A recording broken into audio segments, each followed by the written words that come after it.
Sandwiched in between the EPC boys and girls lacrosse semifinals is the Final Four in boys volleyball, a field that features top-seeded and defending champion Parkland, last year's runner-up and current one-loss Emmaus, alongside Whitehall and Liberty. The Hurricanes and Zephyrs both won their quarterfinal matchups on Tuesday, earning a spot in today's semis. Sierra Jones has details on what both squads are expecting in the next round. Whitehall, the third seed in this year's EPC tournament and moving on to the semifinals after missing out on the second round last season, and will now face the second-seeded Emmaus, a team the group saw in its season opener, that outing resulting in a 3-0 loss. But the team is happy with the progress it's made since then and is up for the challenge. We played them our first game of the season, and both teams obviously got a lot better. So I'm just excited to be able to face them again, do what my job is, yeah. Whitehall had 2 EPC first-team selections this season in Jack Cucker and Ethan Ringenberger, but the team suffered a blow the day before their quarterfinal matchup with Northampton when Ringenberger, the team's setter and opposite hitter, went down with an injury. Despite that setback, the group is determined to roll with the punches. We had Ethan go down, who's a first-teamer. He's one of the best players in the league, and it's really important to know that we're good enough, not to say that he wasn't a great part of the team, a big part of the team, but that we can compete without him and we can get to a championship where he can play. It's going to take a full team effort. They're a really good team, but we're also a really good team. Yeah, Emmaus is an older, experienced team. You know, they have a lot of good players over there.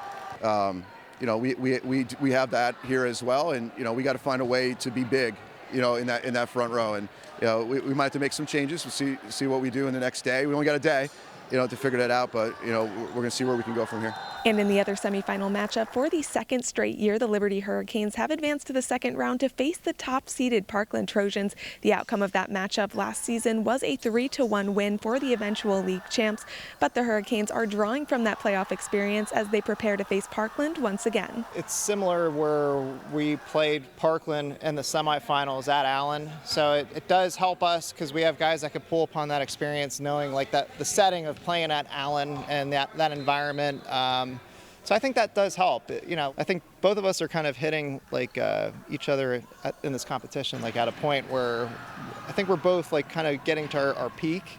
So it'll be fun to play against that. Liberty only had one regular season meeting with Parkland this year, a tough 5-set loss to open the season, but it was a setback that's given the team something to think about. The group has specific adjustments it wants to make and also plans to rely on the camaraderie that it's continued to foster since March. Definitely they have big outsides. Josh is a great player. I played with him club. He's amazing. Just keen in on them and getting them off net. They also have big middle hits.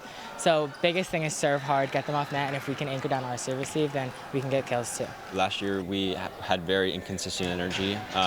This year I think we are a much more tight-knit group, and that makes it a lot easier to get that energy going and play with each other. And always have each other's back. So I think having just that team chemistry is going to bring us through it. At Liberty High School, I'm Sierra Jones for the Service Electric Network.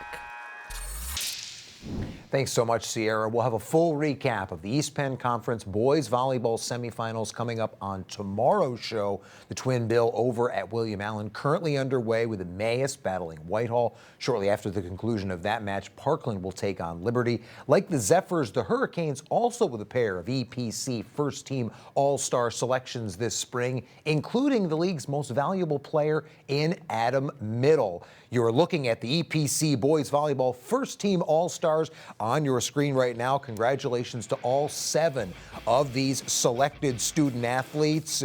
Adam Middle, the league's most valuable player, and he is flanked by, you heard from him, Christian Matos, the senior setter for the Liberty Hurricanes, 2 of the league's first-team all-stars. Sierra mentioned the 2 for Whitehall, Ethan Ringenberger. Zephyrs are hoping to be able to get him back. Maybe if they can get to the championship, maybe they get Ringenberger back next week, but certainly for the district playoffs, hopefully Whitehall will have their setter and outside hitter back in the fold, along with Jack Cucker. Meanwhile, Parkland with a couple of first-team all-star selections in middle hitter Luke Smith and outside hitter Josh Nation. Meanwhile, Jametric Harris, the outstanding middle hitter, the lone Emmaus Green Hornet first-team all-star.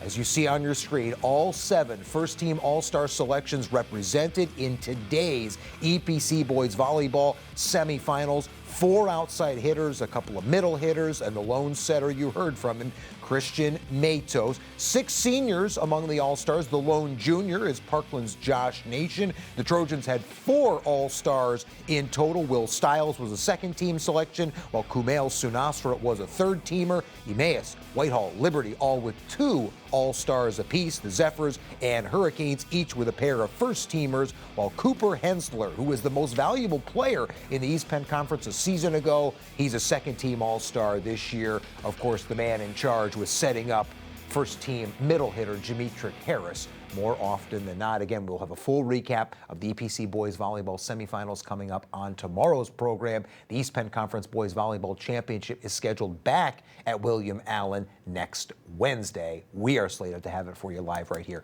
on the Service Electric Network. We're back to put a wrap on this